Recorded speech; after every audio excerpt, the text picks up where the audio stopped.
जसं आपण काहीतरी ऑर्डर करतो आणि आपली इच्छा असते खूप भारी येईल आणि काहीतरी खराब येतं. तर सुरुवात तशी झाली. 24 चॅनल्स केले आणि त्यानंतर नाही, पण ते फ्लॉपची एक लेवल बघा की अजून कोणालाच माहिती नाही, हे या लेवलला फ्लॉप झालं. जॉब करताना सारखं असं वाटायचं की माझ्याकडनं हे नाही होणार. मला वाटायचं की कधी मैत जरी झालं ना आपल्या पाहुण्यांमध्ये, शनिवारावर जायला पाहिजे राव. अरे इतर वेळी शक्य नाही ना जाणं. तुमचं पोट भरल्यानंतर कला तुमच्या डोक्यात येते. म्हणजे प्रत्येक बिझनेसमॅननं स्वतः कॅमेरा पुढे आलं पाहिजे. खूप मोठा फरक दिसेल. YouTube तुमचे 1 लाख झाल्यानंतरच बऱ्याचशा वेगळ्या फॅसिलिटी तुम्हाला देतात की तुम्ही बाहेर पडला आणि तुम्हाला एखादा माणूस येऊन म्हणतो की दादा मी तुमचं ते पाहिलं होतं. मला वाटतं हे सक्सेस आहे.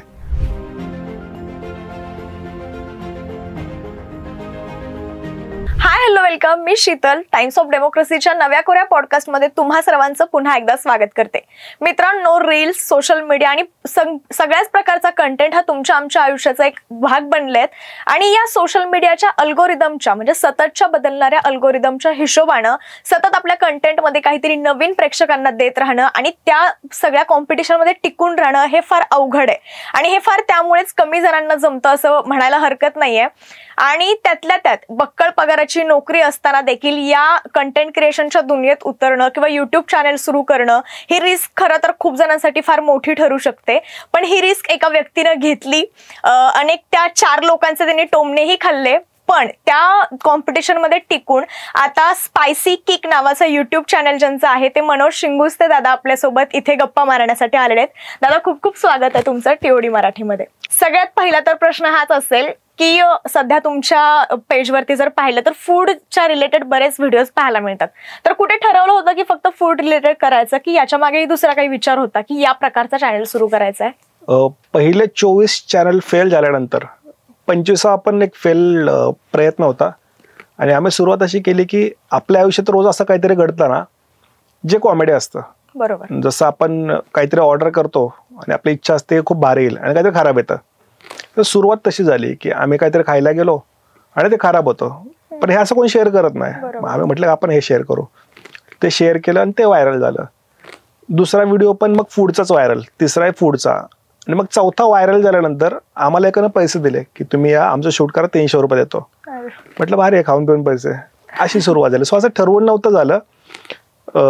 आपण म्हणतो अपघाती काहीतरी घडलं, ऍक्सिडेंटल प्रकार आहे. मला थोडं तुमचे म्हणजे काही व्हिडिओज पाहिले मी, तर त्यातून असं जाणवलं की तुम्ही आधी खूप चांगली नोकरी करत होतात. मग याकडे वळावं असं का वाटलं? मी पहिला प्रश्न असा मुद्दाम विचारते कारण की थोडं बॅकग्राऊंड पण माहिती असणं किंवा प्रेक्षकांना कळणं तितकंच महत्वाचं आहे. पहिलं प्रोफेशन काय होतं आणि का त्यातून इकडे वळावं असं वाटलं? पहिला मला चांगला जॉब होता. पण झालं असं की जॉब करताना सारखं असं वाटायचं की माझ्याकडनं हे नाही होणार. म्हणजे रोज सकाळी जायचं आणि माझी कंपनी घरापासून बरी लांब, मग जायला 1 तास, यायला 1 तास, रोजचं ट्रॅफिक आणि त्यात दिवसभर कॉर्पोरेटमध्ये काम करणं असं असतं ना की तुम्ही माणसांसोबत काम करता, तुम्ही मशीनसोबत काम नाही करत. मग प्रत्येक माणसाचा स्वभाव तुमचा दिवस ठरवतो. आज एखादा तुम्हाला शिव्या घालून गेला की तुमचा दिवस खराब. बरोबर. किंवा तुम्ही ऑफिसमधनं जरी घरी आलात तरी पण कामाचं प्रेशर असतं, कारण ती कॉर्पोरेट कंपनी. असं नाही की आपण मशीन बंद केलं, घरी आलो आणि संपलं, असं नाही होत. तर ते असायचं. दुसरं असं व्हायचं की मी ज्या क्लायंटसाठी काम करायचो ते क्लायंट भारताबाहेरचे. मग त्यांचे स्वभाव समजून घेणं, त्यांना वाईट नाही वाटलं पाहिजे, सगळं त्यांच्या हिशोबानं. मग त्यांचे सण म्हणजे एका चौकटीत राहून लिमिटेशन्स. म्हणजे मी मराठी असून पण मला त्यांचे सण पाठ झालेले, कारण त्यांच्या सुट्ट्या मिळायच्या ना, मला त्यांचे सण माहिती होते, त्या सणांची माहिती होती. मग जसं व्हायचं की आपल्याकडे दिवाळी आहे तर दिवाळीला आम्ही काम करायचो, आपल्याकडे होळी आहे तर होळीला पण काम करायचो. आणि हा एक भाग होता. आणि आपण महाराष्ट्रीयन माणसं आहे ना, सणांना वगैरे जास्त जोडलेला असतो. आपण आपल्या आत्मसन्मानाला असं जोडलेला असतो. हे सगळं आपल्याला असायचं आणि माझ्याकडे नाही व्हायचं. म्हणजे मला, तुम्हाला खोटं वाटेल ऐकून, पण मला वाटायचं की कधी मैत जरी झालं ना आपल्या पाहुण्यांमध्ये, शनिवारावर जायला पाहिजे राव. अरे इतर वेळी शक्य नाही ना जाणं. आणि पाहुण्यांना समजवणार कसं की नाही आज मंगळवार आज मी येऊ शकत नाही. त्यांचे ते मोमेंट्स आहेत ना, तुम्ही गेलंच पाहिजे. मग लग्न पण मला वाटायचं की नाही शनिवारावरच झाली पाहिजेत. पण पूर्ण भारत तुम्हाला ऍडजस्ट नाही करणार तुमच्या आयुष्यानुसार. सो मग असे एक एक गोष्ट साठत गेली. आणि 2019ला मला असं वाटलं की एक ट्राय करू, आपण जॉब सोडू, सगळ्यात वाईट काय करता येईल. त्यावेळी ओला उबेर खूप असं ट्रेन म्हटलं चला आपण ओलाला गाडी चालू, आपल्याला गाडी चालवत. सो हा एक शून्यात येण्याची तयारी होती.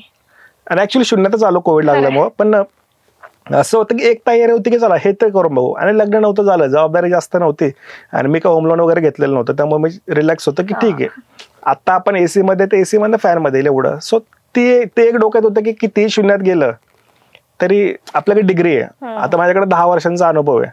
1 वर्ष ट्राय करून नाही झालं तर परत डिग्री आहे, जॉब मिळेल की काय ना काय. म्हणजे स्वतःला द्यायचं होतं 1 वर्ष काही करू टाकायचं.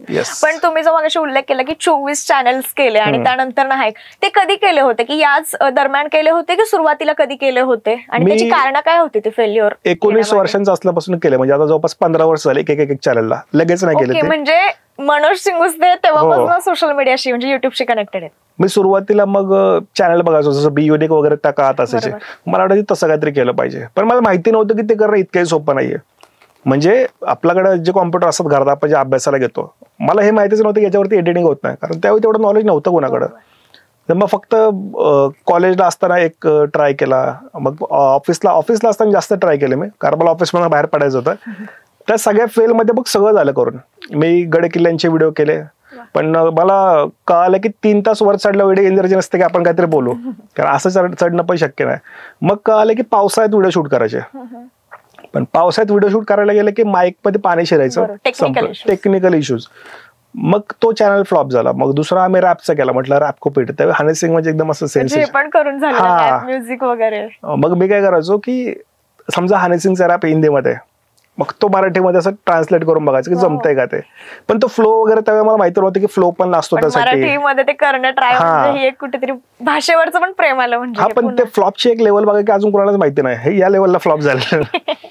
त्यानंतर मंत्रांचं एक चॅनल केलं होतं, ज्यात मी मोठी इन्व्हेस्टमेंट केलेली. माझ्या सेव्हिंग बऱ्यापैकी मी त्यातच घालवल्या, कारण असं व्हायचं की मी ऑब्झर्व करायचो जे मोठमोठे लोक असायचे ना, त्यांच्या ऑफिसमध्ये मंत्र सुरू आहेत.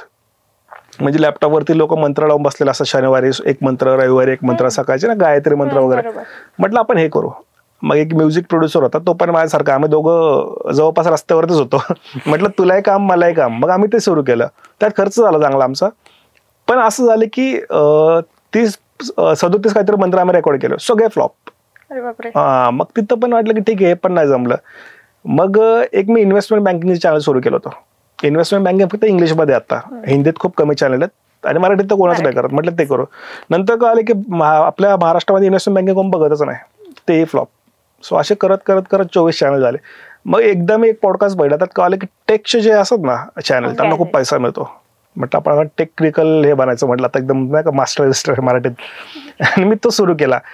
तेव्हा मग सुरू केल्यानंतर मला कळालं की इतके चॅनल आहेत की तुम्ही iPhone 15 सर्च केला ना तर तुमचा व्हिडिओ 15व्या पाण्यावरती असतो. पहिले टॉपची सगळी 4 पानं भरलेली आहेत. मग तेही बंद केलं. सो असं बंद जास्त केलं सुरू करण्यापेक्षा. असं एक फ्लॉप बघितलेलं. म्हणजे पण तुमचं जे ऐकलं ना त्यातून म्हणजे एक जाणवलं की एकाच ह्याच्यावर सतत वेगवेगळा काहीतरी ट्राय केलेला आहे आणि त्यातून शिकून कुठेतरी मग एक सक्सेस म्हणतो ना, कन्सिस्टन्सी आपण ज्याला म्हणतो ते ठेवणं गरजेचं आहे. आता मी एक रिसेंट म्हणजे झाले आता बरेच दिवस त्याला 1 मिलियन जे तुमचे युट्यूबला सबस्क्रायबर्स कम्प्लीट झाले, ती एक फिलिंग कशी की एवढ्या फेल्युअर्स बघितल्यानंतर 1 मिलियन गाठणं आणि तिथपर्यंतचा जो स्ट्रगल असतो तो सगळा, त्याच्या फिलिंग्स काय असतात 1 मिलियन सबस्क्रायबर्स किंवा प्रेक्षकांकडून मिळणारं ते प्रेम? तुम्ही नवीन जेव्हा युट्यूब सुरू करता ना तेव्हा तुम्हाला 1 लाख 1 मिलियन हे आकडे ओके, कारण तुम्हाला माहिती असतात हे आकडे शक्य आहे. तुम्ही खूप वेळा फेल होता ना तेव्हा मग ते तुमचं स्वप्न पण नसतं. आपल्याला वाटतं 10,000 उद्या बघू खचल्यासारखं होतं. हा, मग असं झालं की देवाला तुम्ही 1 डोळा मागता, देव 2ही डोळे देतो, चष्मा पण देतो, तुम्हाला स्मार्ट गॉगल पण मिळतो. मग तो तसा प्रकार आहे. त्यामुळे 1 मिलियन इतका मोठा आकडा आहे की मला आजही स्वप्नच वाटतं की आपण 1 मिलियनला आलोय. आपण माझं वय इतकं आहे की मी आता ऍक्सेप्ट करतोय. हेच मला 20-22व्या वर्षी मिळालं असतं तर जास्त सेलिब्रेट झालं असतं. आणि या सगळ्यामध्ये तुमचं जे प्रोफेशन तुम्ही म्हटलं आधी IT मध्ये होतात किंवा आता आहे, पण तुमचं आम्ही जे कंटेंट क्रिएशन बघतो ना त्यात मराठी भाषेला घेऊन तुम्ही खूप म्हणजे अवेअर करता लोकांना, पण असं म्हणता येईल कंटेंट मधून की आपल्या भाषेला कुठेतरी आपण तो दर्जा दिला पाहिजे. आणि तुम्ही आता प्रमोशनचेही व्हिडिओ करता, तुम्ही अनेक बाहेरचे पण प्रमोशन्स येत असतील साहजिकच, तर तुम्हाला असं वाटलं नाही कधी की मराठी करतो आपण कुठेतरी हिंदी पण कंटेंट केला पाहिजे? तो विचार आलेला कधी की मराठी भाषेलाच आपण एक दर्जा दिला पाहिजे? येतो बरं का तो विचार. आणि तो विचार माझ्या डोक्यात कसा आहे, असं नाही की मी हिंदीमध्ये अजिबात कॉन्टेंट करणार नाही, पण माझी इच्छा आहे ना, आता हनी सिंग पंजाबी गाणे करतो, बरोबर, पण त्यांनी हिंदी केल्यानंतर त्यांनी ते पंजाबी हिंदीमध्ये आणलं, बरोबर. सो माझी इच्छा आहे की मराठी हिंदीमध्ये गेलं पाहिजे आणि लोकांना आपले शब्द कळले पाहिजेत, लोकांनी असं बघितलं पाहिजे त्याकडे.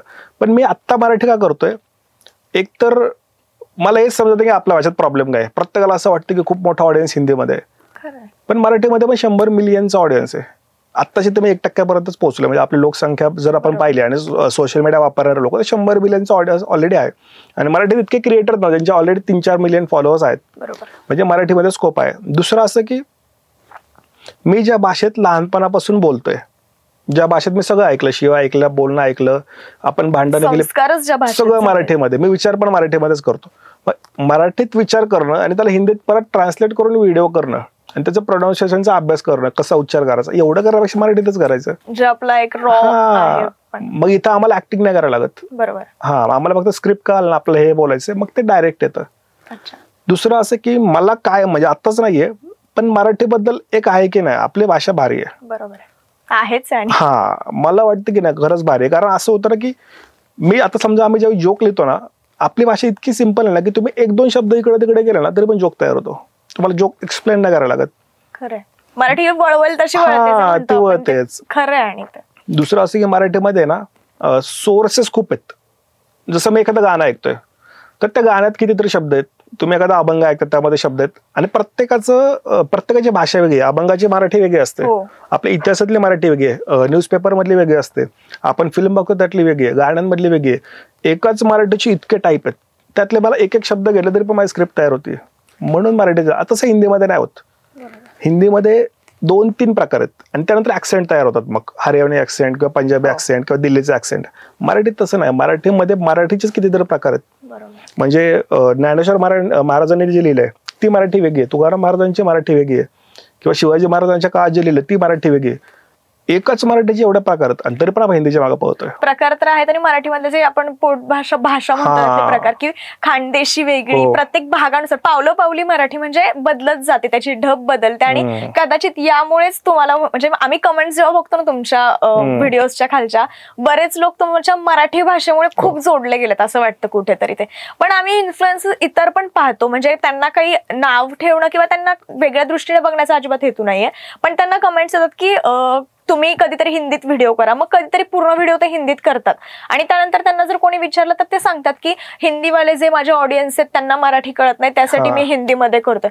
अशा इन्फ्लुएन्सर्सला म्हणजे तुमच्याकडून काही बोलाल तुम्ही अशा इन्फ्लुएन्सर्ससाठी? हे सगळं जर का मोजलं ना आपण तर तसं तर मला कर्नाटकची भाषा नाही कळत, पण मी कांतारा पाहिलंच की, किंवा मी KGF पाहिलंच की. मला साऊथची भाषा कळत नाही, मी पुष्पा पाहिलंच की. तुम्ही जर का एखाद्याला मजबूर केलं ना त्या कॉन्टेंट बघण्यासाठी, तो भाषा नाही बघत. बरोबर. आता सायराट पण बघितलंच की लोकांनी. क्रिएटिव्हिटी महत्वाची, भाषा नाही महत्वाची. कोरियन ड्रामा लोक बघतात किंवा लोकांनी, मला वाटतं मी एक मनी हाइस्ट पाहिली होती, ती मी जेव्हा पाहिली ती ओरिजिनल भाषेत होती, बहुतेक ते स्पॅनिश होती, मला आता आठवत नाहीये, पण मी ओरिजिनल भाषेत सबटायटलने पाहिली होती. कॉन्टेंट चांगला असेल ना लोक सगळं ऍडजस्ट करतात. ते फक्त आपल्या मनात नेऊन आहे की कंटिन्यू मी हिंदी ऐकतोय किंवा आपल्या आजूबाजूला, असं नाही. जग असं नाही चालत. जगाची तुम्ही जर का मानसिकता बघितली ना लोकांना क्रिएटिव्हिटी पाहिजे, भाषा नाही. तसं भाषा जर का मॅटरच करत असते ना खूप जास्त, आपण पंजाबी गाणी नसते ऐकली. बरोबर आहे. मला तुम्ही सगळ्या भाषेतलं ऐकतोच काही, पण याच्या उलट बघा ना, मला साऊथ मध्ये एखादा माणूस दाखवा की जो मराठी गाणं ऐकतोय, किंवा पंजाब मध्ये दाखवा की हा माणूस मराठी गाणं ऐकत बसलाय. मी तुम्हाला सगळे मराठी पोरं दाखवतो जे पंजाबी गाणं ऐकतात ते, कारण ती गाणी चांगली, त्या गाण्यांमध्ये ते वाईब आहेत, त्या फील आहेत. असं नाही की मराठी गाणे खराब आहेत. मुद्दा आहे की आपण त्यांना अजून मजबूर नाही करता आलं की तुम्ही आमची गाणी ऐका, तेही करता आलं पाहिजे. तसं कॉन्टेंट मध्ये पण होतं की आता कितीतरी मराठी क्रिएटर्स आहेत, त्यांचं कॉन्टेंट बाहेर पण बघतात लोक. आहे तो स्कोप आहे, फक्त स्वतःला आपण समजवलं पाहिजे काय आहे. तुम्ही थोड्या मूवीजचा काही किंवा या इंडस्ट्रीचा उल्लेख केला म्हणून विचार, कधी मूवीजच्या कुठल्या अशा ऑफर्स आलेल्या आहेत किंवा काही आहे विचार पुढे जाऊन तुमचा? विचार आहे, ऑफर पण आल्यात या आधी, पण त्या ऑफर सांगाल का? त्या ऑफर मध्ये सगळे स्कॅमच होते. पण अरे बापरे. हा, स्कॅम म्हणजे अशी की आपण काय करू ना, तुला घेऊ प्रोड्युसरकडे जाऊ आणि प्रोड्युसरला पण कन्व्हिन्स करू की हे 2-3 मोठे नाव आहेत, यांना ऑलरेडी ओळखतात, ते याला फिल्म मध्ये घ्या. मग मला असं वाटलं की हे सगळं मलाच जर करायचंय, म्हणजे प्रोड्युसरला पण कन्व्हिन्स करायचंय किंवा तुम्हाला फक्त जाहिरात करण्यासाठी मला एखादा रोल द्यायचा आहे, आणि रोल पण असा असतो ना की आपल्यालाच वाटतं की अरे म्हणजे नेमकं याला काय बनवायचं, हा प्रश्न पडतो डिरेक्टरचा ऐकून. डिरेक्टर, आता पूर्ण इंडस्ट्री अशी नाही बरं का, मी मोजके सांगतो जे मला अनुभव आले. डिरेक्टर येणाऱ्या सिच्युएशन नुसार स्क्रिप्ट बदलतोय. म्हणजे प्रोड्युसरचं म्हटलं माझ्या मुलीला पण घे, तर लगेच पात्र ऍड होतं स्टोरीमध्ये की ठीक आहे आपण हिची मैत्रीण करू किंवा हिला इकडे घेऊन असं करू. साईड रोल जे म्हणतो आपण. हा, मग ते स्टोरी सोडून तयार होत. ठीक आहे, आता याला घ्यायचं, मला घ्यायचं ना फूड ब्लॉगर, फूड यामध्ये फूडचं काहीच नाही, आपण काय करू, तो ना काय एक सीन आहे बघितलं तिथे याला आपण बसू. मला करणं, तुम्ही जर का तुमच्या स्क्रिप्ट मध्ये सिरियस नाही, मी येऊन तिथं काय करणार आहे. सो असे 7-8 आतापर्यंत झाले असतील इन्सिडेंट. हा, मग मला काय वाटतं ना की तुम्ही तुमच्या कामात सिरियसला, मराठी फिल्मसाठी मी फ्रीमध्ये काम करतो तुमचे प्रमोट करायला, पण तुम्ही ते बनवा. मी पैसे पण नाही मागणार तुमच्याकडनं, पण ते बनवा एकदा. सो माझी तयारी मराठी इंडस्ट्री कुठे म्हणजे थोडी कमी पडते असं वाटतं का काही मूवी बनवण्यामध्ये किंवा तेवढं?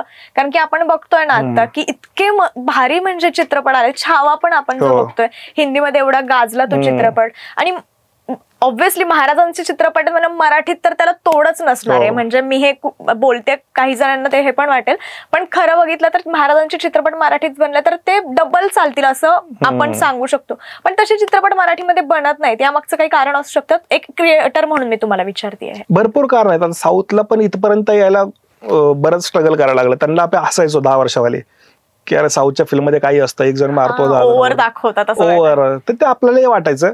पण नंतर नंतर काय होतं ना, एका इंडस्ट्रीमध्ये खूप जास्त जोर लागला प्रत्येकाकडून की म्युझिकवाल्यांनी ठरवलं की मला सगळ्यात चांगलं म्युझिक करायचंय, डिरेक्टरने ठरवलं की चांगलंच करायचंय, स्क्रिप्ट रायटर, प्रत्येकाने जोर लावला ना तर एका लेवलपर्यंत माणूस पोहोचतो की चांगलं काहीतरी होईल. आता कदाचित प्रत्येकाचं पोटपाणी आहे, प्रत्येकाला घर चालवायचंय, मग प्रोडक्शन हाऊस असतील, ऍक्टर्स असतील, प्रत्येकाला. तर सध्या प्रत्येक जण पैशासाठी काम करतो आणि ते केलं पाहिजे. आपलं घर चालल्याशिवाय आपण पुढे असं, ते म्हणतात ना की तुमचं पोट भरल्यानंतर कला तुमच्या डोक्यात येते. म्हणजे तुमच्या घराचं खायला असेल तर तुमच्या डोक्यात काहीतरी एखादी कविता लिहायची की मला इच्छा तरी होईल, तोपर्यंत नाही होत. छंद जोपासायचा, काहीतरी एक सेट करा आणि मग तुमचे छंद. एक्झॅक्टली. आता मराठीवरती कोणी असं 100 कोटी नाही लावत. असं नाही की आपल्या आर्टिस्टची क्षमता नाही, आहेच की. आता लक्ष्मण उत्तकर मराठीमध्येच होते, ओमरावत मराठीमध्येच होते, त्यांची कॅपॅसिटी आहे, पण तेवढा पैसा पण पाहिजे. बजेटसाठी पाहिजे, बजेटचा पण इश्यू आहे. मग आता एकदा ऑडियन्स जर तयार झाला, जसं सैराटला ऑडियन्स तयार होता, 100 कोटी दिलेच की. असं जर होत गेलं, एक एक एक मास्टरपीस येत गेलं, तर मग भविष्यात शक्य आहे की. मी काय म्हटलं, भाषा प्रॉब्लेम नाही, प्रॉब्लेम क्रिएटिव्हिटीचा आहे. थिंकिंग प्रोसेस आपली काय, त्याच्यावरती पण थिंकिंग प्रोसेस तुमची मॅटर करते. आणि मराठी इतका चांगला ऑडियन्स कुठंच नाहीये. बरोबर. म्हणजे मराठी माणसाला तुम्ही कितीही स्ट्रॉंग लेवलचे फिल्म्स दिल्या, मराठी माणूस एकमेव असा आहे ना जो सगळं बघतो. खरं. म्हणजे मराठी माणूस कोरियन ड्रामा पण बघत बसतो, त्याला कळत, सगळ्यांना ऍक्सेप्ट करण्याची आपल्यामध्ये ती आहे, ती क्षमता आहे. आपल्याकडे काय होतं ना, आपण एखाद्या माणसाला पटकन मोठं करतो. खरं. म्हणजे बाकीच्या ठिकाणी बघितलं प्रत्येकाला स्ट्रगल करायला लागतं. आपल्याकडे असं नाही, आपल्याकडे काहीतरी चांगलं गेलं की मराठी माणसं त्याला चांगलं म्हणतात, पण याचा आपण फायदा कधी करून घेतला नाही. आपलं असं आहे की चाललंय त्याच्यासोबत काढवत आजचा दिवस, उद्याचा दिवस. थोडंसं काहीतरी वेगळा एका विचाराची गरज आहे. आपण थोडं रॉ किंवा मराठी भाषेतून जे काही कंटेंट क्रिएट करतात त्याबद्दल बोलतो. म्हणून आता सध्या ना सोशल मीडियावरती हॉटेल भाग्यश्री असेल, हॉटेल जलपरी किंवा तिरंगा वगैरे, हे खूप रॉ वाटतात जे आहेत मालक त्याचे किंवा जे त्यांचे कंटेंट असतात ते, तर ते पण पुढे येतातच आहेत की. मग असं कुठे आहे का की तो रॉ जो आपला रॉनेस आहे तो कुठेतरी जपला पाहिजे, की लोक फक्त टेक्निकली किंवा ते परफेक्शन मध्ये गुंतलेले त्यामुळे पुढे येत नाहीत, असं पण कुठे असेल हे कंटेंट क्रिएटर्स मधलं विचार? हा, मगाशी आपण तेच म्हटलं की हिंदीमध्ये मला ऍक्टिंग करायला लागतंय, पण मराठीत गरज नाही पडत. तसं प्रमाण मराठीत जर तुम्हाला बोलायचंय, पुस्तकी मराठी, तुम्हाला ऍक्टिंग करायला लागते. आता मी जे बोलतो ना, हा आमचा PCMCच ऍक्सेंट आहे, आम्ही पटपट बोलतो, थोडंसं स्पीड न बोलतो. यात मग र किंवा ड किंवा वाक्याचा शेवट इतका स्मूथ नसतो, पटकन बोलायची सवय. हा, न तर तो आमच्यात तो काही जमणारच नाही. पण जी तुमची भाषा आहे, जी तुम्ही लहानपणापासून बोलताय ना, तिथून तुटून तुम्हाला प्रमाण मराठीत जर का बोलायचंय, मग ते ऍक्टिंग वाटते आणि त्याची लोक कनेक्ट करत नाही. हॉटेल भाग्यश्री, तो माणूस तेच बोलतो जे त्याला वाटतं. त्याला वाटतं नाही की माझं हॉटेल बंद आहे, मला हे सांगायचं, त्यांनी सांगितलं. हो, त्यांनी एक हॉटेल बंद आहे या रीलवरून पण एक मार्केटिंग केली आहे, स्टाईल त्यांची. त्यात ते ट्रोल झाले, मग त्यांनी गाडी घेतली, मग लोकांना गांभीर्य कळालं की आपण ट्रोल करतोय पण यांनी गाडी घेतली. तर तुम्ही ज्यावेळी स्वतः असताना, आपण म्हणतो ना की मी स्वतः कॅमेरा मागे आहे आणि तुम्ही मला बघताय, तर तुम्हाला कनेक्ट होतं. पण तेच मला कोणी स्क्रिप्ट दिली आणि ते बोलायची आहे की मी माझ्या चिकन थाळीमध्ये 2 लेग पीसेस देणार आहे, चालेल, लोक कनेक्ट नाही करत. बरोबर. पण मी म्हणलं ना, आताच 4 कोंबड्या आणल्यात, मी लगेच कनेक्ट करतो लोकांना, कारण आपण ते बोलतो रोज. सो आपल्याला माणसाला माणूस खूप आवडतो. आपल्याला जाहिराती नाही आवडत, आपल्याला स्क्रिप्ट नाही आवडत, आपल्याला शाळेतली पुस्तकं का आवडत नव्हती माहिती का, कारण ते आपल्याशी नव्हती बोलत, ती त्यांच्या पद्धतीने बोलायची. पण ते माकड टोपीवाल्याची गोष्ट का आवडायची, कारण ते आपली गोष्ट आहे ना. हा, माकड असं होता, टोपीवाला असं होता, रिअल आपल्याला गोष्टी आवडतात. म्हणजे जसं आहे तसा दाखवा आम्हाला, तसं ऍक्सेप्ट करू आम्ही. पण आहे ना, तुम्ही आता प्रमोशन किंवा मार्केटिंग पण करता म्हणून विचारते, या लोकांना कुठे मार्केटिंगची एवढी, म्हणजे ऑब्व्हियसली ते गावाकडनं बिलॉंग करतात किंवा अशा ठिकाणावरनं, पण तरीही त्यांच्यामध्ये ते व्हायरल होण्याची किंवा लोकांपर्यंत पोहोचण्याची खूप चांगली क्षमता आहे त्यांच्यामध्ये. तर हे कुठून येत असेल आणि लोक आपले कुठेतरी मागे पडतात का यामध्ये, की बाबा मार्केटिंग किती गरजेचं याच्यामध्ये किंवा किती नाहीये? आता हे 2 प्रश्न आहेत. एक तर त्यांना का जमतं आणि मार्केटिंगचा. त्यांना काय जमतं, कारण त्यांना हा प्रश्न नाही पडला की माझा पाहुणा काय म्हणेल, माझे सासरवाडी काय म्हणेल, चार लोक काय ते काय म्हणतील. त्याला पडले की माझा बिझनेस झाला पाहिजे, माझा धंदा झाला पाहिजे, संपला विषय. हे ज्यावेळी तुमच्या डोक्यात क्लिअर आहे ना की मी काम का करतोय, आणि चार लोकांचं असं आहे ना की तुम्ही चांगलं करा वाईट करा काही म्हणा, ते तुम्हाला शिव्या घालणारच. 100%. म्हणजे तुम्ही खरंच खूप चांगला करता तर पण ते शिव्या घालतील की अरे जॉब बिब सोडून काही रेला बनवत बसलाय, हे होणारच आहे. तुम्हाला आलाच असणार आहे हा अनुभव. आणि मला आजही येत होतं, मला माझा मॅनेजर आजही मला कॉल करतो की तू विचार करायचंय का. सो असं होतं. पण तेच की. आणि दुसरा प्रश्न मार्केटिंगचा, की मार्केटिंग केलं पाहिजे का. आता मी ना बऱ्याचशा फॉरेनचे काही माझे मित्र आहेत जे कॉन्टेंट क्रिएटर्स आहेत, जसं दुबई मधले वगैरे मित्र आहेत, तर ते फूड ब्लॉगरचं त्यांच्याशी कॉन्टॅक्ट आहे. तर तिकडं व्यवसाय कसा होतो माहितीये का, ती लोक पहिलं मार्केट चेक करतात की मार्केटची कॅपॅसिटी किती आहे, हे जे प्रोडक्ट मी आणतोय ते घेणारे कोण आहेत. म्हणजे त्यांच्या डोक्यात पहिलं मार्केटिंग आहे. आपल्याकडे काय होतं ना, आपण पहिलं गाळा घेतो, त्याचं डिपॉझिट देतो, मग घरी सांगतो, मग घरचे आपल्याला म्हणतात की बाबा चालणार आहे का. मग आपण काहीतरी मित्रांकडनं जुगाड करून कढई आणतो, वडापाव बनवतो, 8 दिवस बघत बसतो कोण येतंय का. कोण नाही आलं आपलं कळतं, अरे फ्लेक्स लावला पाहिजे, ताण लागेल तेव्हा. हा, मग 15 दिवसानंतर आपलं फ्लेक्स पासून मार्केटिंग सुरू होतं. मग आपण ते व्हॉट्सअपच्या स्टेटसला टाकत बसलो. त्या 200 लोकांचे स्टेटस बघतात, त्यातले 180 लोक राहिला असतात कुठेतरी लांब, ज्यांचा त्या बिझनेसशी काही संबंध नाही. त्यांनी बदाम दिले, त्यांनी रिप्लाय केले, आपलं वाटतं मोठं मार्केटिंग चाललंय. मार्केटिंग असं नाही चालत. मार्केटिंग कसं चालतं, पहिलं तुमच्या डोक्यात मार्केटिंग पाहिजे, मग प्रोडक्ट, मग बिझनेस, मग सर्व्हिसेस चालू होतात. सो हे कळायला थोडा वेळ लागला. आता हॉटेल बागेश्वर तुम्ही म्हटले, मार्केटिंग स्ट्रॉंग आहे, पण तो स्वतःच माणूस करतोय असंही नाही. कदाचित असलंही त्यामागे टीम, पण सुरुवात जी केली ती त्याने एकट्यानेच केली होती. म्हणजे सगळं जर आपण त्याची हिस्ट्री पाहिली तशी, तर एकटाच कुठेतरी तो दिसत होता स्टार्टिंगला तरी. हा ट्रेंड आता कधी बदलला माहितीये का. आता आपल्या जे टॉपच्या 4-5 कंपन्या पाहिल्या, म्हणजे जगातल्या म्हणतोय, मग अगदी इलॉन मस्कची कंपनी असेल, किंवा आपण सुंदर पिचाईंचं म्हणतो गुगलमध्ये, किंवा स्टीव्ह जॉब्सचं म्हणाल, आपल्या या माणसांवरती विश्वास आहे, किंवा रतन टाटांचं. आपण टाटाच्या गाड्या का घेतो, टाटा या माणसावरती विश्वास आहे. मला इलॉन मस्कच्या प्रोडक्टवरती विश्वास आहे, किंवा मला सुंदर पिचाईवरती विश्वास आहे. माणसावरती माणसांचा जास्त विश्वास आहे, म्हणून प्रोडक्ट चालतात. आता टाटांचे मीठ आपण गातो, रतन टाटांना आठवतही नसेल त्यांनी कधी ते मिठाचं प्रोडक्शन पाहिलंय का, पण त्या माणसावरती विश्वास आहे. सेम त्या हॉटेल बागेश्वरचं, की लोकांना त्या मालकावर विश्वास आहे. आता तो मालक स्वतः भाकरी थापतो का कोणाला माहिती नाही, आणि नाही करत ऑफकोर्स कोणी. माणसाशी कॉन्टॅक्ट करणं लय गरजेचं आहे, माणसाने माणसाशी कनेक्ट होणं गरजेचं आहे. ते मार्केटिंग कायम चालतं. आपण इन्फ्लुएन्सर सेलिब्रिटी का घेतो माहिती आहे का आपल्या प्रोडक्ट ब्रँडसाठी, कारण ते कनेक्ट करतात. त्यांना कुठेतरी काही एक फॅन फॉलोइंग बेस आहे, आणि तो कुठेतरी आपल्याकडे वळेल. म्हणजे बच्चन साहेब म्हणलं म्हणजे खरं असेल असं आपल्याला वाटतं. विश्वास, मग तो विश्वास माणसांकडनं तयार होतो. तो शेवटी अॅनिमेटेड नसतो किंवा फिक्शनल नाही तयार करतात. म्हणून हे हॉटेल बागेश्री, जलपर हे अजून चांगलं चालतील. म्हणजे मला असं वाटतं की प्रत्येक व्यावसायिकांना, म्हणजे प्रत्येक बिझनेसमॅननं स्वतः कॅमेरा पुढे आलं पाहिजे. खूप मोठा फरक दिसेल. तुम्ही मार्केटिंग, आपण आता मार्केटिंग बद्दल बोललो म्हणून, तुम्ही सुद्धा युट्यूब चॅनल सुरू करण्याच्या आधी जे काही ट्राय केले किंवा प्रयत्न केले, त्यात तुम्ही स्वतः मार्केटिंगचं पण एक काम केलेलं, किंवा पॉलिटिकली पण तुम्ही होता ऍक्टिव्ह. तर तुम्हाला स्वतःला कुठे पॉलिटिक्स मध्ये इंटरेस्ट होता त्यावेळेस, की किंवा कसं होता तो सगळा अनुभव तुमचा त्यामध्ये. मी जॉब सोडल्यानंतर ना, मी जॉब सोडण्याचं पण एक कारण असं होतं, मी तुम्हाला मगाशी सांगितलं की मला जॉब सोडायचाच होता. पण मी जॉब सोडल्यानंतर 8 दिवसानंतर मला ना एका मित्राची डिस्कशन करता कळालं की तो फेसबुकच्या 5-6 पेजेस हँडल करतो 10,000 रुपयाने. म्हटलं 60,000 कमवतो, चांगलं आहे म्हटलं. पण मग मला त्याने 3-4 क्लायंट गेले, ते 3,000 रुपये द्यायचे. पण त्यात माझं काम एवढंच होतं की फक्त पोस्ट यायची, म्हणजे ग्राफिक ते टाकायचं, त्यात बर्थडेचे असायचे आणि वरती कॅप्शन लिहायचं, एवढंच काम असायचं. तर पहिल्या महिन्यात पैसे दिले सगळ्यांनी, म्हणजे काम घ्यायला गेल्यानंतर 30,000 झाले. पुढच्या महिन्यात ते फोनच नाही उचलायचे. 3,000साठी कोण फोन उचल. आणि एखादा माणूस फॉर्च्युनर मध्ये त्याला फोन करून तुम्ही म्हणणार का माझे 3,000 रुपये द्या. सो इथून ती सुरुवात झाली. मग मला कळालं की पॉलिटिशियन्सचं एक मोठं मार्केट आहे, त्यांना या सर्व्हिसेसची गरज पडते, की त्यांना ग्राफिक लागतात, त्यांना व्हिडिओ पाहिजेत, त्यांना लोकांपुढे यायचंय. आणि मला असं होतं की पहिल्यापासून लिखाणाची आवड, मग मी सगळंच करायचो त्यांच्यासाठी. अगदी भाषण लिहून देण्यापासून काय बोललं पाहिजे, कसं बोललं पाहिजे, कसं बसलं पाहिजे, सगळं करायचो आम्ही. एक मोठं ऑफिस होतं आमचं. पण आम्ही ऑफिस सुरू केलं, इलेक्शनच नाही लागले. म्हणजे 2019 नंतर इलेक्शन झालेच नाहीत अजून नगरसेवकांचे, फक्त आमदारकीचे झाले. ते पण आता जेव्हा मी हे सुरू केलं तेव्हा तिथं पण काही गोष्टी शिकायला मिळाल्या की मार्केटिंग किती गरजेचं आहे, मार्केटिंग किती सिरियस गोष्ट आहे, किंवा स्वतःला जगापुढे आणणं किती महत्वाचं आहे. फक्त प्रसिद्धीसाठी पॉलिटिशियन करोडोने खर्च करतात, आणि तोच एक प्रसिद्धीचा जो आपण म्हणतो ना प्रवास, ती म्हणजेच मार्केटिंग असतं. तुम्हाला लिखाणाची आवड आहे, असा हलका फुलका प्रश्न आहे. वाचन कुठे तुमच्या लाईफ मध्ये किती रोल आहे वाचनाचा? मी सगळं वाचतो. मी या आधी पॉडकास्ट मध्ये पण म्हटलं की मी व्हॉट्सअपचे फॉरवर्ड मेसेज पण वाचतो. म्हणजे ते आता फोन सगळेच बघतात. मला काही मेसेज दिसले ना मी पूर्ण वाचतो. मी न्यूज पण पूर्ण वाचतो. म्हणजे काही असते पण ते वाचायचं. मी वाचतो. हा म्हणजे काही वाचतोय. मला आठवत आमच्या घरात ना एक लिगल पत्र पडलं होतं कसलं तरी नोटरीचं. मी ते पण वाचलं होतं. म्हणजे आपण सगळेच वाचतो मला लहानपणी, पण मी ते वाचलं होतं पूर्ण वाचलेला. तो कशाचा तरी पंचनामा होता, मी तो पूर्ण वाचलेला.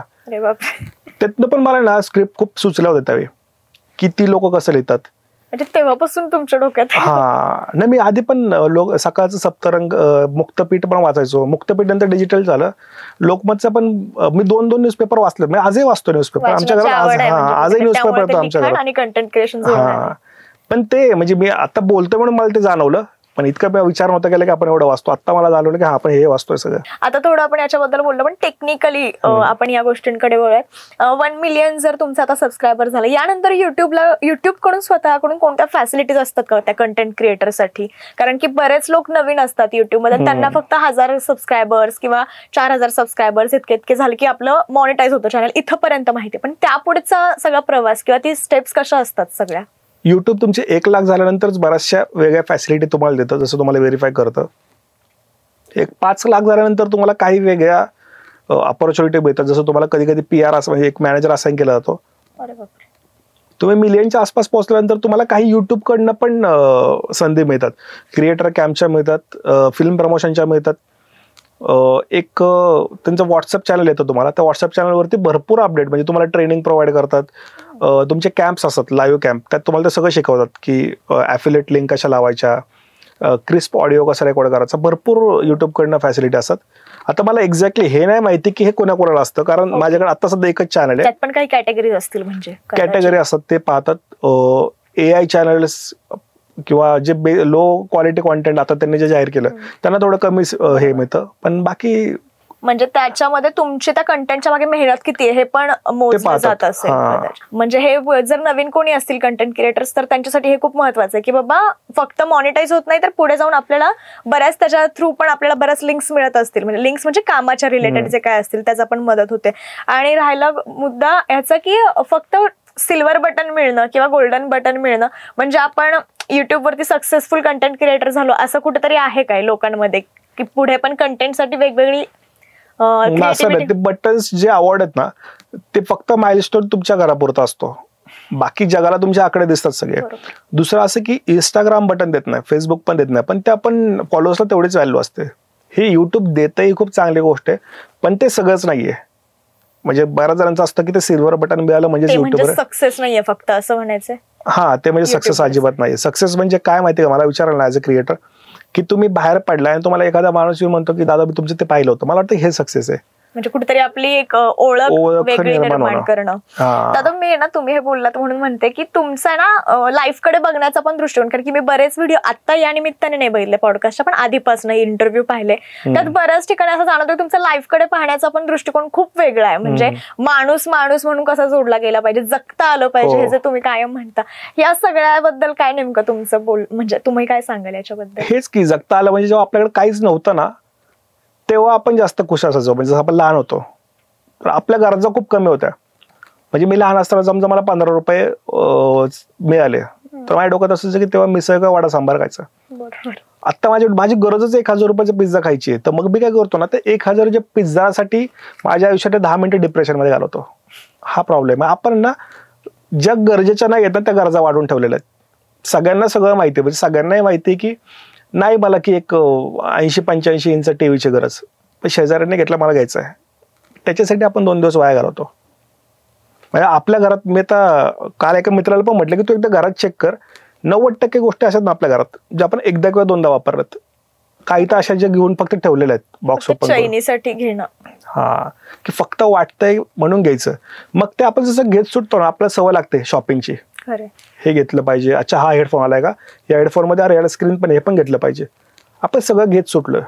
आपल्याला प्रत्येक ठिकाणी आहे ना आपल्या पद्धतीनं जगाला झुकवायची सवय लागली आहे की अरे हा पॉलिटिशियन आहे ना, अच्छा असा बोलला का, मग हा चुकीचा आहे. अच्छा पालिकेने हा रस्ता केलाय का, इथं खड्डा पडलाय का, पालिका चुकीची. ब्लेम करणं, फक्त आपल्याला सगळेजण चुकीचे दिसतात. आपलं वाटतं की मी एकटा बरोबर आहे.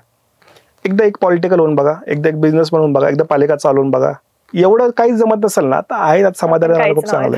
हा तुम्ही चेंजेस करा. मी मगाशी काय म्हटलं मराठी भाषेत मला वाटतं ना की प्रॉब्लेम, मग मी करतोय ना, मी थोडाफार प्रयत्न करतोय, पण मी शिवाय घालत बसतो ना काय राव मराठी कोण बघत नाहीये, काय मजा येत नाही, मी डिप्रेशन मध्ये. मग काय तुम्हाला जगता आलं पाहिजे म्हटलं ना.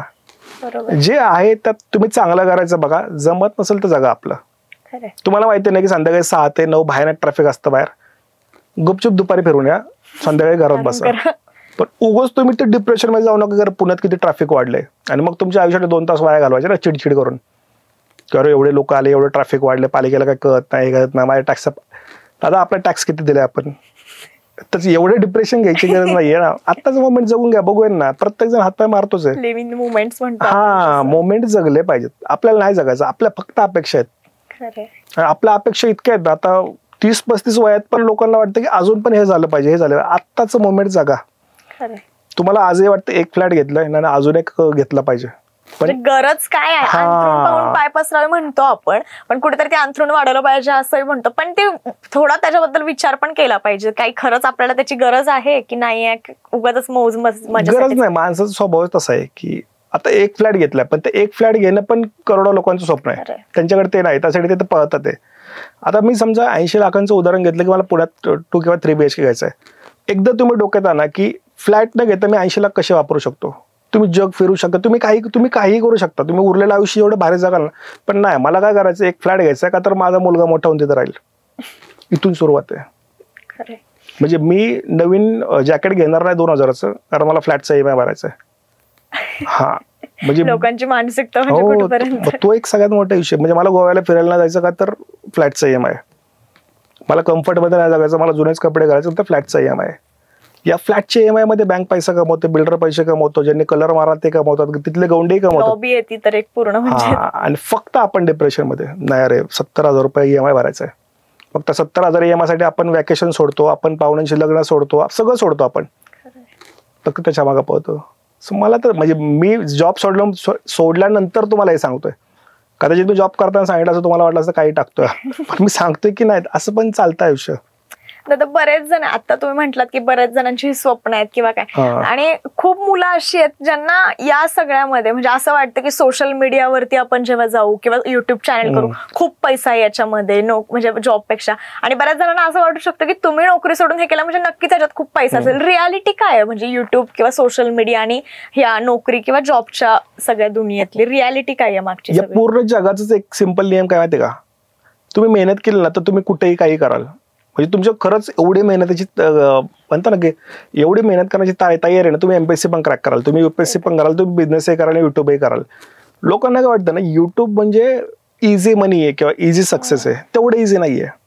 जसं MPSC वाल्याच्या डोक्यात 24 तास अभ्यास असतो ना, तसं क्रिएटरच्या पण डोक्यात असतं. 24 तास आम्हाला हे दिसतं की अरे ही फ्रेम चांगली आहे, अरे हा कॅमेरा घेता येईल, किंवा असं केलं तर काहीतरी होईल, अरे याच्या कॉन्टेंटमध्ये हे, अरे आपण असं ऑडिओ करून बघू. हे 24 तास डोक्यात फिरतं. आणि सगळ्यात मोठा गेम तर अल्गोरिदमचा आहे. अल्गोरिदमचा गेम आहे. अल्गोरिदम अपडेट ठेवणं की अरे हा व्हिडिओ काय, मी अजूनही बघतो, मी जेव्हा इन्स्टा बघत असतो ना, अरे या व्हिडिओला 20,000 शेअर काय, याला 1 लाख काय, याला हे काय. मग मी पॉईंट पण लिहितो, अरे हा याचे 3 सेकंद खूप भारी होते, अरे याचा शेवट हालय भारी होता, अरे याने नाही का इथे शेवटी सायलेन्स टाकलाय म्हणून रील व्हायरल आहे. मग ते कमेंट वाचायच्या.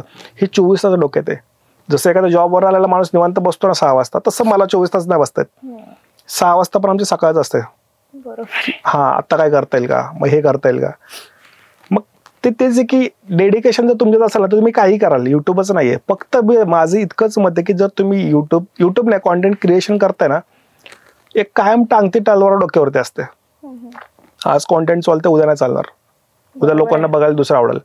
काल टिकटॉक बंद झालं, उद्या इंस्टाग्राम बंद होऊ शकतो, इंस्टा बंद झालं युट्यूबही होऊ शकतं. कारण ही जग आहे. उद्या ट्रम्प काय बोलले, मोदींनी काय नाही ऐकलं, बंद करतो म्हटलं संपला विषय. आपण काय नाही करू शकत. आपण जर पाहिलं आफ्टर कोविडच इतके बदल झालेत सोशल मीडियामध्ये. आता AI सुद्धा आलेलं आहे, त्याच्यामुळे नोकऱ्या जात आहेत लोकांच्या. म्हणजे सोशल मीडिया तर काहीच नाहीये. हे AI जनरेटेड जे काही सगळं होत चाललंय आणि त्याच्यामुळे लिमिटेशन आलेले आहेत आता मॉनिटायझेशन वरती. याबद्दल पण प्रेक्षकांसाठी AI बद्दलचं काय? मला तर AI ना JCB सारखं वाटतं कायमच, की ते घ्यायचं, ते वापरायचं आणि त्यांना पैसा कमवायचा. तर JCBला जर शिव्या घातल्या, अरे मी चांगला खड्डा खोदतो, तू कशाला आला, तर मग संपलंच. मी काय म्हणलं की तुम्हाला पूर्ण सिस्टम नाही बदलतायत, स्वतःला थोडंफार बदलायचं आणि ऍडजस्ट व्हायचं. आता AI काय करतं की तुम्हाला पॉइंटर्स पाहिजेत मोठ्या स्क्रिप्ट म्हणणं, तर तुम्ही त्याला सांगा हे काढून दे, किंवा तुम्ही AI ला हे विचारा की मी एक व्हिडिओ शूट करतोय आणि मी चांगला दिसत नाही, काय करू? मग AI तुम्हाला सांगतो की आता इकडनं पावडर लाव, असं दिसशील, थोडासा अँगल असा कर. हा त्याचा वापर करून घेतला पाहिजे. म्हणजे बेसिक गोष्टी क्लिअर करण्यासाठी, स्वतःला इम्प्रूव्ह करण्यासाठी AI वापरायचं. AI ऑफकोर्स म्हणजे भविष्यामध्ये AI तुम्हाला चांगली स्क्रिप्ट लिहून देईल, कदाचित चांगला व्हिडिओ बनवेल तुमच्यापेक्षा. पण मी जसं म्हणलं, माणसाला फक्त माणूस आवडतो.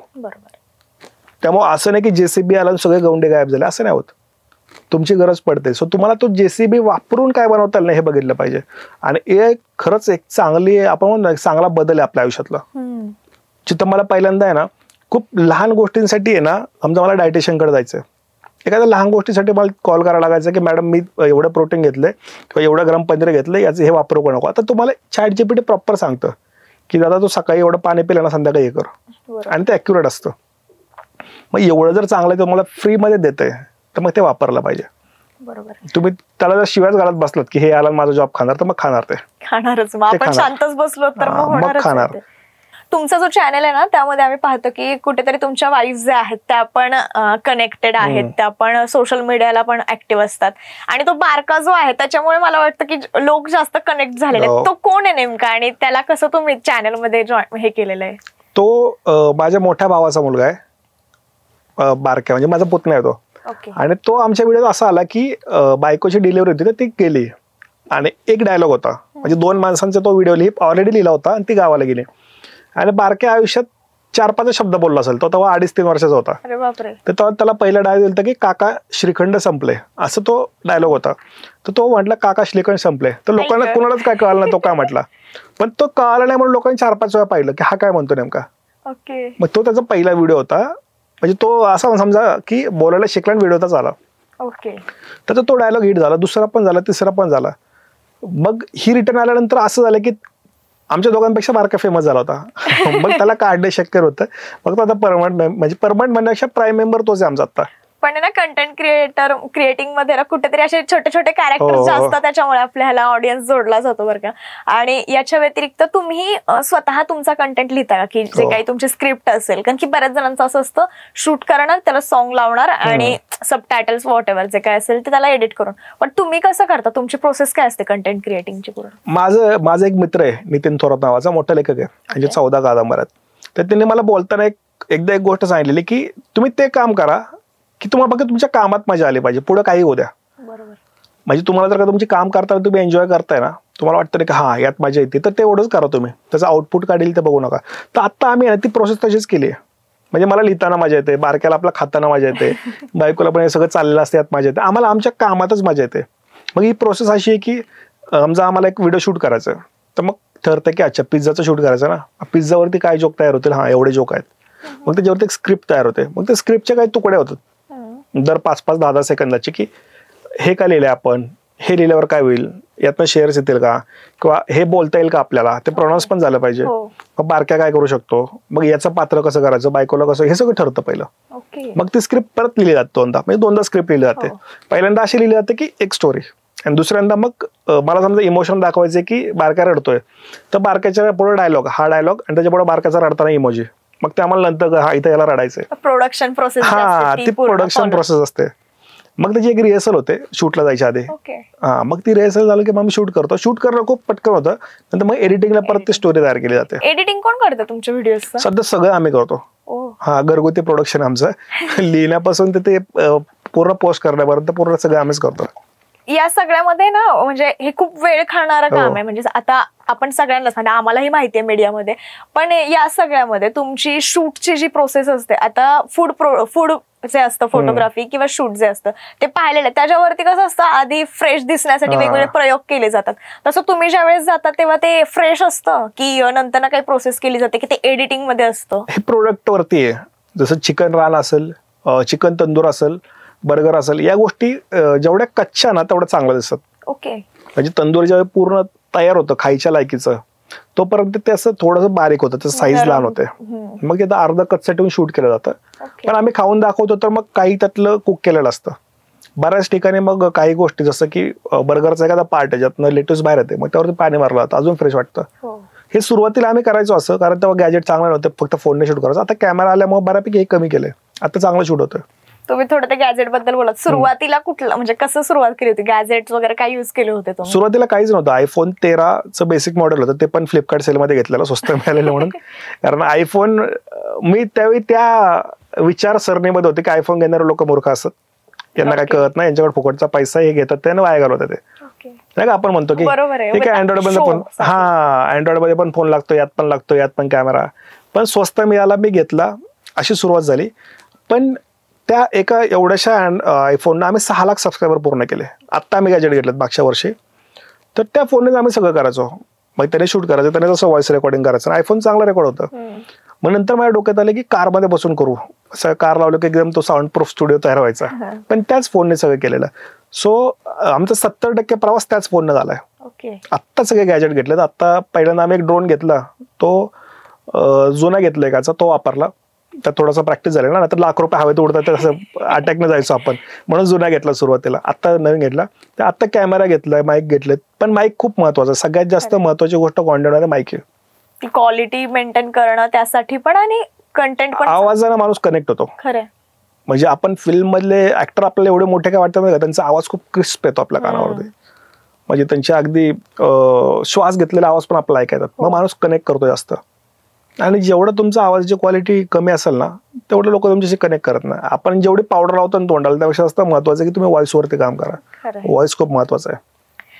तुम्ही आता इतके वर्ष झाले किंवा जे काही कंटेंट क्रिएटर करता किंवा फूड ब्लॉगिंग, रिव्ह्यू, हॉटेल्सचे वगैरे, आपल्याकडे इंडियामध्ये आणि बाहेरचे पण तुम्ही करताय म्हणालात काम, बाहेरच्या इंडस्ट्रीमध्ये काय तुम्हाला कंटेंट क्रिएटिंग मध्ये फरक वाटतो, कंटेंट क्रिएटर मध्ये? जसं आपण बाहेरच्या लोकांना इतर इंडस्ट्रीमध्ये कम्पेअर करतो ना, की ती लोक खूप सिरियस आहेत कामामध्ये किंवा ती लोक खूप प्रो काम करतात, सेम कॉन्टेंटमध्ये बाहेरचे देश खूप पुढे आहेत आपल्यापेक्षा.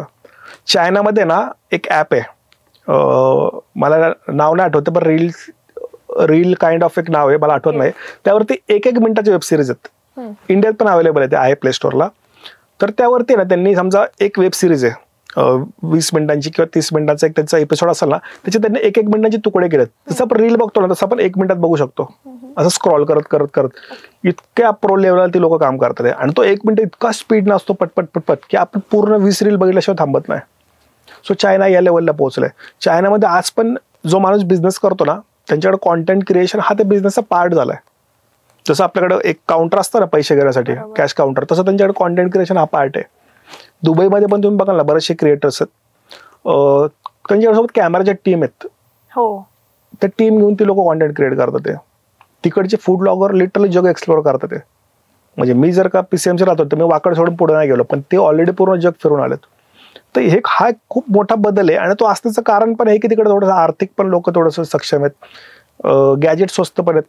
आर्थिक आणि हा भाग तर आला टेक्निकली, पण लोकांमध्ये ऍक्सेप्ट करण्याची पण, म्हणजे तिकडे लोकांना व्हॅल्यू आहे कंटेंट. आपल्या इकडे काय हा काय युट्यूबवर व्हिडिओ बनवतो, हा काय रील्स बनवतो, कुठेतरी जाऊन असं शूट करतो वगैरे, हे खूप लोकांची मानसिकता वेगळी आपल्याकडची, असं म्हणजे म्हणायला हरकत नाहीये. तुम्हाला कधी स्टार्टिंगला असा अनुभव आला की खातायत कुठेतरी आणि शूट करताना काही कोणी बघतंय किंवा बोललंय कधी कोणी? हा, सुरुवातीला म्हणजे पहिले 20-25 व्हिडिओ आमच्या असेच त्याच्यामध्ये गेलेले आहेत की खातोय, आम्हालाच कॉन्फिडन्स नव्हता. लोकांची चूक नाहीये. ऑफकोर्स आता एक मिसळचं दुकान आहे, तुम्ही जाऊन बसला तिकडे खाताय आणि अचानक कोणतरी असं कॅमेरा घेऊन शूट करतोय, तुम्ही त्याच्यावर तुमचं लक्ष जाणारच. सो लोकांची चूक नाही, चूक आपली असते, आपल्यात तो कॉन्फिडन्स पाहिजे.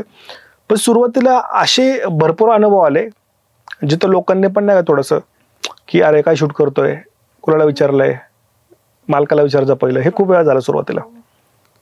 म्हणजे सुरुवातीला आम्हाला असा अनुभव आहे जिथं थोडं वाईट पण वाटलं त्यासाठी, किंवा लोकांकडून असं? चौथाच व्हिडिओ आम्ही एका मिसळला शूटला गेलो आणि फक्त शूट करायचं होतं आम्हाला. तर मग मी आणि बायको आम्ही खातोय. आता हिने काय केलं, टेस्ट बघायला असं पावाचा तुकडा बुडवला, एवढा मालक ओरडत आलाय एका म्हणजे काहीच दोघांनी. अरे बापरे. आणि तो व्हिडिओ 3 मिलियन गेला होता दुसऱ्या दिवशी. पुणेगरी स्टाईल होती का? हा, म्हणजे आम्हालाही वाईट वाटलं की एकाच नाही खायचं, तर नियम पाळायला पाहिजे. पण जसं मालक ओरडला तसं कॉन्फिडन्स डाऊन झालं. म्हटलं काय गरज होती का असं करायची? कारण पहिली फेज असते पण प्रत्येकाची. एक तर भारी अनुभव होता की आम्ही साताराला शूट करायला गेलो होतो गाडी घेऊन. पेट्रोल आम्हाला 1200चं लागलं जाऊन येऊन, मग CNG मिळालंच ना जाऊन येऊन, आणि त्या मालकाने आम्हाला 300 रुपये दिले होते. हाही व्यवहार केलेला आम्ही ऑलरेडी. हा, कारण तो फॉलोअर तेवढे होते तर तरी अंदाजही नसेल का त्याच्यात किती पे म्हणजे आपण घ्यायला पाहिजे. 1000 रुपये ठरले होते, पण 1000 कसे ठरले की मधला जो माणूस आहे ज्यानं काम दिलं त्याने 700 रुपये घेतले आणि 300 आम्हाला भेटले. आता आम्हाला वाटलं की 1000ची डील आहे म्हणजे ठीक आहे. सो असंही झालेलं आहे. हे शिकायला लागतं पण सगळं. हे तुम्ही बोलला तरी मागे पण एक उल्लेख केला की स्कॅम होते ते सगळे प्रमोशनचे मूवीचे. असा कुठला मोठा अनुभव आहे जिथे बाबा तुम्ही गेलायत आणि म्हणजे तुम्ही प्रमोशन केलंय एखाद्या हॉटेलचा रिव्ह्यू दिलेला आहे पण पेमेंटच आलेलं नाही किंवा काहीतरी खूप वेगळीच काहीतरी अनुभव आलाय असं झालंय? हा, असं एक दिल्लीचा ब्रँड होतं, मोठं ब्रँड आहे, त्यांचे आउटलेट्स आहेत खूप मोठे मोठे आपल्या पुण्यात पण. आम्ही शूट केलं आणि ते म्हटले 21 दिवसानंतर पेमेंट येईल. म्हटलं ठीक आहे 21 दिवसांनी. 21 दिवसानंतर मग मी त्यांना फॉलोअप घेतला तर ती जी मुलगी होती ती म्हटली मी जॉब सोडलाय. अरे म्हटलं मग पैसे कोण देणार? तर ते मला ब्रँडचा एक ईमेल आयडी दिला. मी अजून ईमेलच पाठवतोय. असं काही नाही आलेलं. सो असं होतं ना, हे सुरूच असतं. आणि म्हणजे प्रेक्षकांचं कसं असतं की जे खरं आहे ते दाखवा किंवा याच्या मागची रियालिटी दाखवली जात नाही. काही इन्फ्लुएन्सर्सच म्हणतात की दुसरे इन्फ्लुएन्सर्स खरं काय ते सांगत नाही, आम्ही तुम्हाला सांगतोय. तर तुम्ही जे खाता त्याचे तुम्ही ऑनेस्ट रिव्ह्यू देता म्हणजे तुमच्यावर तर प्रेक्षकांचा विश्वास आहे. पण काही वेळेस असंही होत असेल ना की बाबा तुला ह्याच्यापेक्षा डबल देतो पण रिव्ह्यू दे चांगला, असं कधी होतं हॉटेल्स? होतं असं, पण आता एक अशी स्टेज आहे ना की आम्ही जायच्या आधी चांगलं जेवण बनलेलं असतं. भले मग त्यात मला माहिती नाही असं का होतं की प्रत्येक वेळा आम्ही गेलो ना आम्हाला तर हॉटेलचं जेवण चांगलं वाटतं. कदाचित इन्फ्लुएन्सरला म्हणून ते चांगलं बनत असेल. कदाचित असे असेल की आम्ही शूट करतो आम्हाला जास्त भूक लागलेली असते म्हणून ते चांगलं वाटत असेल, काही कारण आहे.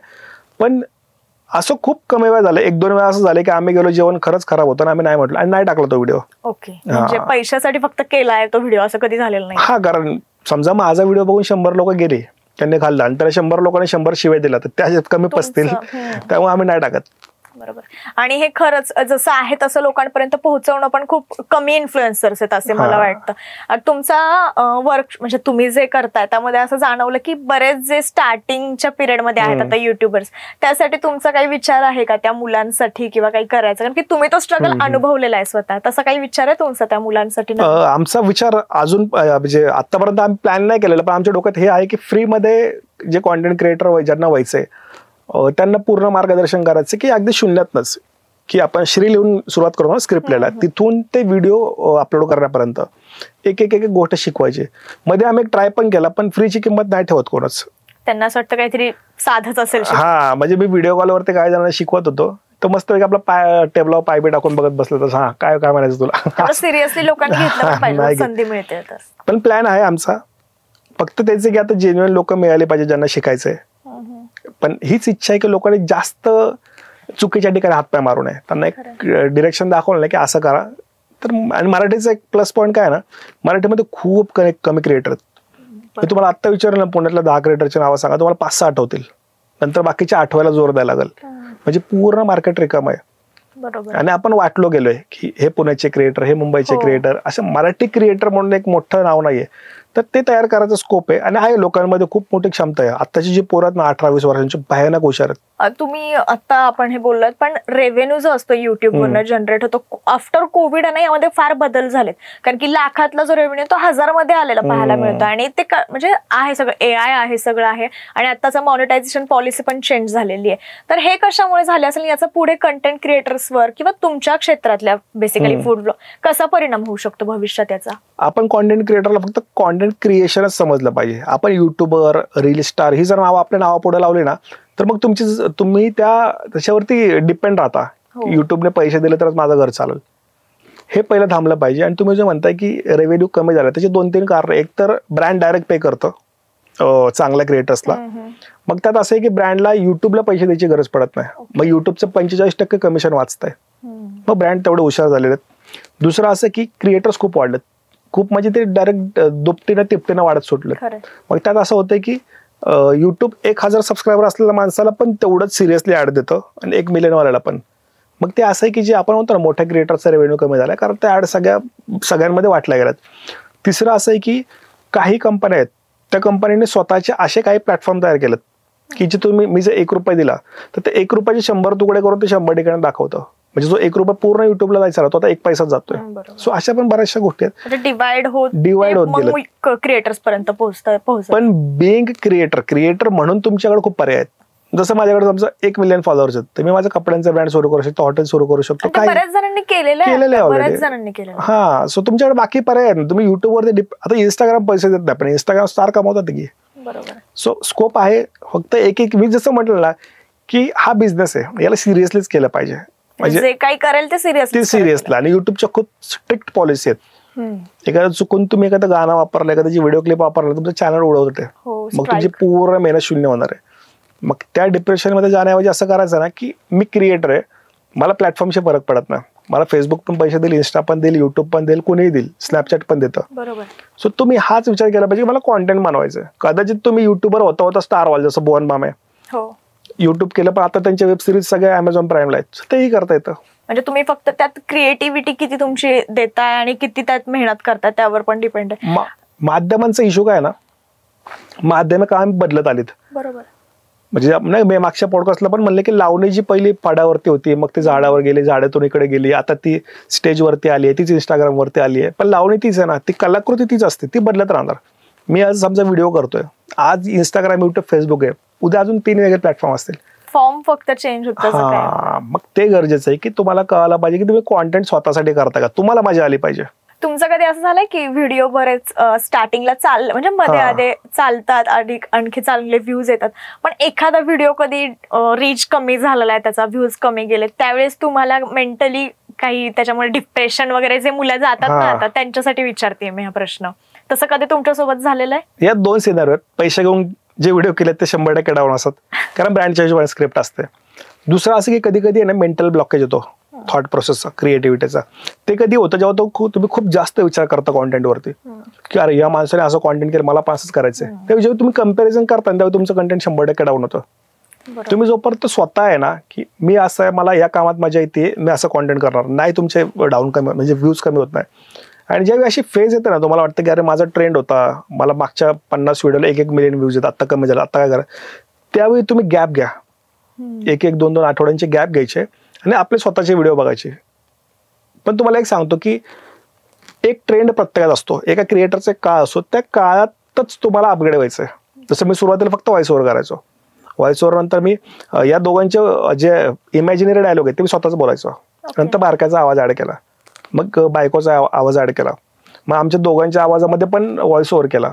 रोज तुम्हाला दर 3 महिन्यानंतर नवीन काय ना काय करायला लागतं, मग तुम्ही आउटडेटेड आहोत. कारण लोक आहेत ती जी लोक बघतात ती आपणच आहे, आपण पण दुसऱ्याचं कॉन्टेंट बघतो. सो आपली जी आवड ती जर कधी असेल तर आपण बघणार 100%.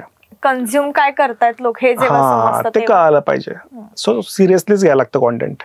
अनेक मुलं आहेत ना, नवीन म्हणा किंवा कोणतेही मोठे जरी असतील क्रिएटर्स तरी, त्यांना असं झालंय आता की युट्यूब म्हणजे हाच फक्त माझा आता करिअर बनलेलं आहे, युट्यूब म्हणजेच, आणि दुसरं काही नाहीच त्याच्या व्यतिरिक्त. हे कितपत योग्य आहे का? हे बरोबर आहे बाबा, याच्यामध्ये 100% तुम्ही दिलंच पाहिजे असं तुमची आहे अशी? युट्यूब फक्त माध्यम आहे. म्हणजे मी जर का एक चांगला गायक आहे तर युट्यूब माझ्यासाठी माध्यम असलं पाहिजे. मी युट्यूबला जर करिअर करून घेतलं तर मग तुम्ही डिप्रेशन मध्ये जाणार. म्हणजे ना का आपण मुलींच्या बाबतीत म्हणतो की नाही मला हिच्याशीच लग्न करायचंय, पण ती तुम्हाला डिप्रेशन मध्ये टाकणार. बरोबर. पण तुमच्यात ही क्वालिटी नाही, ही नाही मी हिला पटवल, मग काही होऊ शकतं. सो ती क्वालिटी तुमच्यात पाहिजे की युट्यूब नाही ना ठीक आहे मग मी इंस्टाग्रामला काहीतरी करेल, पण प्लॅन बी, प्लॅन सी, प्लॅन डी तुमच्याकडे 50 पाहिजे. पण तुम्ही तितके प्रो असाल ना, तुम्हाला फरक नाही पडत या सगळ्या गोष्टींनी, की युट्यूबरच व्हायचं नाही. मग माझं युट्यूबला 6 मिनिटांची व्हिडिओ बघत नाही, मी 1 मिनिटांची रील करून दाखवतो. तुम्ही 1 मिनिटांची रील बघत नाही ना, मी 15 सेकंदामध्ये कॉमेडी करून दाखवतो. तुमचा 15 सेकंद बघत नाही ना, मी लिहून दाखवतो. पण युट्यूबरच व्हायचंय मग आवड आहे. तुम्ही आता म्हटलात की म्हणजे सांगितलं की कशा प्रकारे चेंज करता येईल. तुम्हीचे पण आम्ही व्हिडिओज पाहिले आणि युट्यूबला लॉंग व्हिडिओज नाही, शॉर्ट्स आहेत. तर तो फॉर्म कशामुळे तुम्ही म्हणजे ठेवला किंवा मेंटेन केलेला तसं तुमच्या व्हिडिओचा? लॉंग फॉर्म मध्ये म्हणजे मी आता 1 मिनिटाची जी रील करतोय त्याचेच 12 तुकडे म्हणजे लॉंग फॉर्म झालं. पण तेवढे एफर्ट जर का मी लॉंग फॉर्मला टाकतोय तर तेवढं रेव्हेन्यू माझ्यासाठी जनरेट होणार नाही आता, पहिली गोष्ट. दुसरं असं की जसं मी म्हटलं की सगळं आम्हीच करतो, लिहिण्यापासून ते प्रोडक्शन पर्यंत, तर तितका वेळ मॅनेज नाही होते. पण लॉंग फॉर्म मध्ये जो स्कोप आहे तो शॉर्ट मध्ये नाही. लॉंग फॉर्म मध्ये म्हणजे बघा ना, राजपाल यादवला आपण 3 तासांच्या पिक्चर मध्ये 5-10 मिनिटं पाहतो, पण आपल्याचा स्टार येतो माणूस. सो जितक्या लॉंग फॉर्म मध्ये तुम्ही दिसाल तेवढी फेस व्हॅल्यू वाढते. लॉंग फॉर्म ही फ्युचर आहे. शॉर्ट फॉर्म काय आहे ना, सोशल मीडिया पण सध्या चेक करते की लोकांना काय आवडतं काय नाही. सो लॉंग फॉर्मला गेलं पाहिजे. आम्ही पण जाणार, आमचा आहे प्लॅन तो. ओके, पण वेगळा काहीतरी घेऊन येणार. पण आम्ही ज्यावेळी जाऊ तेव्हा तुम्ही 12 मिनिटं स्क्रीन पुढे हलवू नाही शकणार, एवढे म्हणजे इतपत आम्ही कॉन्फिडन्स आहे खरं तर. हा, पण तो आला पाहिजे. तो अजून नाही आलेला, म्हणजे अजून पण आम्ही फिगर आउट करतो की आपल्याला ऍक्टिंग जमतेय का, आपल्या बोलण्यात ते इम्प्रुव्हमेंट आहे का, मग ते सगळं फिगर आउट करेपर्यंत वेळ जाईल. पण आहे आमचा प्लॅन तो. दादा शेवटाकडे वळताना आहे ना एक वेगळा प्रश्न विचारायला आवडेल मला, की तुमच्या कंटेंटमध्ये स्वतःच्या एक लहान मुलगा जो तुमचा पुतण्या आहे, आणि आता जर आपण सोशल मीडिया पाहिले तर लहान मुलांची म्हणजे एक पॅरेंट्सनी त्यांच्या हेच करली आहे की माझा मुलगा किती छान करतोय, पण कुठेतरी भविष्याकडे जर पाहिलं ना त्यांच्या, तर ते खूप एक ऍडिक्शन म्हणू शकतो आपण त्यांना आता लागलं. हे कितपत योग्य आहे? कारण तुमचं जे आहे कंटेंट तो पूर्णपणे वेगळा आहे आणि त्यात आम्हाला कुठलं म्हणजे पर्सनली तरी कुठे असं वाटलं नाही की कुठे ते काही त्याच्यावर अश्लील किंवा काय असे असतात जे मुलं बनवतात छोटे छोटे. हे कितपत योग्य पॅरेंट्स जे त्यांना सोशल मीडियाकडे ढकलतायत? चुकीचं तर आहेच की 100%. कारण आपल्याला ना क्विक प्रसिद्धी पाहिजे. ती कशात नाही ते काहीतरी अश्लील दाखवणं, कसं तर डान्स करणं, मग त्यात आणि ते आपण फक्त कम्पेअर करतो. हिंदीमध्ये असं केलं तर आपल्याला करायचंय. यापेक्षा सोपं काय आहे ना, हळूहळू लोक आहेत ना ऑर्गॅनिक गोष्टींकडे वळत चाललेत. लोकांना तर नॉस्टॅल्जिया पाहिजे, मग लोकांना कथा ऐकायच्यात, लोकांना गाणी ऐकायच्यात, लोकांना स्टोरीज पाहिजेत, थोडीशी कॉमेडी पाहिजे, हलकं फुलकं पाहिजे. हा स्कोप आहेच, पण तो आता दिसत नाहीये कारण सोशल मीडियाची सुरुवात आहे. पण मला जर विचारलं ना तर लहान मुलांना सध्या तरी सोशल मीडियापासून इंडिपेंडेंट क्रिएटर म्हणतो ना, की एका लहान मुलाच्या जीवावरतीच पूर्ण चॅनल सुरू आहे, बाकी कोण नाही, ते अवघड आहे. कारण मग तुम्ही त्याला फोर्स करणार, कारण तुम्हाला पैसे पाहिजेत, तुम्ही त्याला प्रॉपर वापरताय की नाचून दाखव, तू हे कर, तू शाळेत आलं की हेच करत जा. आम्ही आत्ता पण सांगतो तुम्हाला, किती मोठ्या ब्रँडचे शूट असेल ना, बारक्याच्या इच्छेवरती चालतं.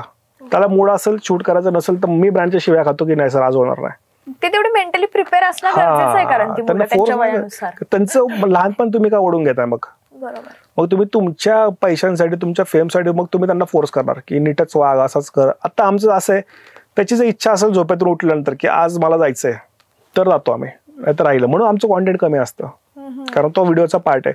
दुसरं असं की बारक्याला खायला आवडतं, फिरायला आवडतं ना, तर आम्ही त्याच्यात त्याला जास्त इन्व्हॉल्व्ह करतो. जर ते नसेल, त्याला नाही करायचं तर आम्ही नाही इन्व्हॉल्व्ह करत. त्याच्या आवडीच्या गोष्टी, कारण त्याचं लहानपण आहे. हा, मग ते आपल्यासाठी नाही, तर त्याला जगू दिलं पाहिजे. मी 2 पैसे कमावण्यासाठी त्याला फोर्स करतोय, त्याला गाडीत बसून कुठेतरी लांब नेतो, हे चुकीचं आहे. पण ते त्यांना कळणंही तितकंच गरजेचं. आता त्याला ते माहिती आहे की बाबा आपण चांगल्या गोष्टीसाठी आपलं हे कळलं, पण कुठेतरी ना काही कंटेंट क्रिएटर्सच्या व्हिडिओ जर पाहिले तिथं कळतं लगेच ते की बाबा पुरेपूर त्या लहान मुलाचा वापर केला जातो आणि ते खरंच अयोग्य आहे. तुमचं असं आहे की काही लहान त्या बारक्याचं कुठलं पेज आहे का दुसरं युट्यूबचं किंवा काही, किंवा विचार आहे त्याचा असं कुठला त्याला चालू करून द्यायचंय? नाही करतच. मी म्हटलं नाही, जसं आपलं लहानपण होतं ना, आपण काहीही केलंय, आमची इच्छा की, आणि ते आता तेच करतं. ते आता इथं 1 मिलियन त्याचे सबस्क्रायबर झाले असतील, ते खाली जाऊन गोट्या बावऱ्या खेळत बसतं लहान पोरांमध्ये, त्याला तेवढं कळत नाहीये. सो आमची इच्छा की तसंच राहिलं पाहिजे. उगाच लहान आहे, चकाचक कपडे घालून फिरला पाहिजे. ते आताही बिना चप्पलचं पूर्ण सोसायटीत फिरत असतं. मग माझी इच्छा की तसंच राहिलं पाहिजे त्याने. आणि त्याला आम्ही खूप कमी इन्व्हॉल्व्ह करतो. फक्त जे 2-3 त्याचे डायलॉग्स आहेत ना, तेवढंच फक्त, बाकी सगळं त्याच्या मर्जीने करतोय, प्रेशर. आणि त्याला आवडतं ते. त्याला पर्सनली आवडतं की असं खायचं, इकडं बघायचं, हसायचं, हे त्याला आवडतं. त्याचं वय काय? आता 4.5 वर्ष असेल, 5 वर्ष. म्हणजे शाळा वगैरे बालवाडी ते. पण त्यातून पण त्याला पण कळतंय की काय चांगल्या गोष्टीसाठी किंवा कुठे हो म्हणायचं किंवा प्रेशर नाही, प्रेशर घ्यायचं नाही वगैरे. त्याच्यामुळे आमचे खूप कामाचे थांबलेले असतात. त्याचं कधीही मूड होतं आज शूट नाही करायचं, मी नाही जा. मग आम्हाला दोघांना बसावं लागतं, ठीक आहे आज नाही करायचं, काय पर्याय नाही. तुम्ही त्याला जोर जबर, कारण तो पेड ऍक्टर नाहीये की त्याला जबरदस्ती करा, तुला करायलाच लागेल. त्याच्याकडे आम्ही कॉन्ट्रॅक्ट लिहून घेतले, तुला करायचं, त्याची इच्छा झाली तर आमचं कॉन्टेंट पुढे सरकतं. म्हणून भरपूर असे स्क्रिप्ट आहेत, त्याच्यात आम्ही दोघंच असतो. ट्रॅव्हलच्या असतील किंवा गॅजेटच्या असतील, त्याची इच्छा नसते मग नाही करायचं. सो मुलांना आपण आपल्यासाठी वापरून नाही घेतलं पाहिजे. त्यांना जगू द्या, जेव्हा त्यांची वेळ येईल तेव्हा ते आत्मा मारतील. तो त्याचं ठरवेल त्याला काय करायचं. इव्हन आता आमचा स्वतःचा जो मुलगा आहे ना, आम्ही त्याला अजून एकदाही कॅमेरा समोर नाही आणलाय. तो केवढा आहे? तो खूप लहान आहे, 1.5 वर्षाचा आहे. आता जे फोटो नाही काय नाही, ठीक आहे, त्याच्यात त्याला जगू द्या ना. फक्त तुमचं पोटपाणी याच्यावर चाललं म्हणजे तुम्ही पूर्ण फॅमिलीला इन्व्हॉल्व्ह करताय, ते किती कम्फर्टेबल ते पण बघितलं पाहिजे. उगाच मी असा कॅमेरा चालू केला बघा माझी आई रडत बसली, याला काय अर्थ नाहीये. तुम्ही मग सगळंच विकताय तुमचं. उगाच रोज द्यायचंय कंटेंट म्हणून काहीतरी देणं हे योग्य नाही. क्वालिटी किती आपण त्यातून देतोय ते बरोबर आहे का ते पण. म्हणजे माझी आई जेव्हा टीव्हीवरती हा पॉडकास्ट पाहिला ना, तेव्हा तिला चांगला वाटेल, इन्स्टेड ऑफ की मी त्याला दाखवते तिच्या आयुष्यात किती दुःख आहे. सो सोशल मीडिया हे पण थोडा आपण विचार केला पाहिजे की माझ्या एकट्याच्या पॅशनसाठी पूर्ण फॅमिली पण आपण नाही कॅमेरा पुढे आणले पाहिजे. आणि खरं तर ना सोशल मीडियाचं पाहिलं ना तर पर्सनल जेवढं दाखवेल ना तेवढं आपण काय म्हणतो एका फसवणुकीच्या जाळ्यात फसत जातो. खूप जणांसोबत हे झालेलं. आपण लिटरली होम टूर करतो, इथे हे तिथे ते, हे पण खूप हे आहेत. आणि त्यात फॅमिली पर्सन्स जेव्हा आपण ऍड करतो ना ते जास्त धोकादायक बनू शकतं. मग प्रेशर होणार ना की मला इच्छा काय कॅमेरा पुढे माझी बायको चांगली दिसली पाहिजे, आयुष्य म्हणजे खूप नाही ते चुकीचं आहे. ते फक्त 2 पैशांसाठी किंवा 2 व्ह्यूज साठी करण्यापेक्षा मगाशी मी जे म्हटलं तुम्हाला तुमच्या कामात मजा आली पाहिजे. मग तुमच्या एका व्हिडिओसाठी अख्खी फॅमिली प्रेशरमध्ये की चांगले कपडे घातले पाहिजेत, सगळं घर स्वच्छ केलं पाहिजे, इथं हे नको ठेवू हे कर. आपल्याला जो व्हिडिओ दिसतो ना 15 मिनिटाचा त्यामागे ऑलरेडी 3 तास गेलेले असतात. मग स्वयंपाक कोण करणार, मग याच्यानंतर सगळं क्लीन करा, मग हे करा ते करा. प्रत्येकाजवळ इतकं बोटन असतं की इंडिव्हिज्युअल रूम्स असतील, तुम्हाला आहे त्याच्या ऍडजस्ट करायला लागतं. हा, मग रिअल लाईफ आपण डोक्यात घालतोय. मग यात फेक स्टोरी तयार करणं, मग घरातच कॉम्पिटिशन. अरे तुझ्या व्हिडिओला जास्त व्ह्यूज आलेत, आता ठीक आहे आजपासून हिला नको गेला पण हिला घेऊन करू, हा नको याला घेऊ. असं नाही. तुमचा जो त्रिकोण आहे ना, ती 3-4 माणसं 2-3 त्याच्यातच तुम्ही पुढे सारखा, किंवा तुम्ही एकटे असाल तर प्रेशरच नका करू. प्रत्येकाचं पॅशन नाहीये कॅमेरा. दादा इथे येऊन तुम्ही म्हणजे फक्त तुमच्याच जर्नी बद्दल नाही तर पूर्ण टेक्निकल आणि नवीन जे कोणी येऊ इच्छित आहेत कंटेंट क्रिएटिंगच्या ह्याच्यामध्ये त्यांचं आणि तुमची प्रोसेस जी आहे पूर्णपणे ती, आणि आपल्या इथलं कंटेंट क्रिएशन आणि बाहेरच्या देशातलं कसं चालतं याबद्दलची चर्चा, रेव्हेन्यू म्हणा किंवा अल्गोरिदम म्हणा, या सगळ्याबद्दल चर्चा केली, गप्पा मारल्या, त्यासाठी खूप खूप धन्यवाद. धन्यवाद.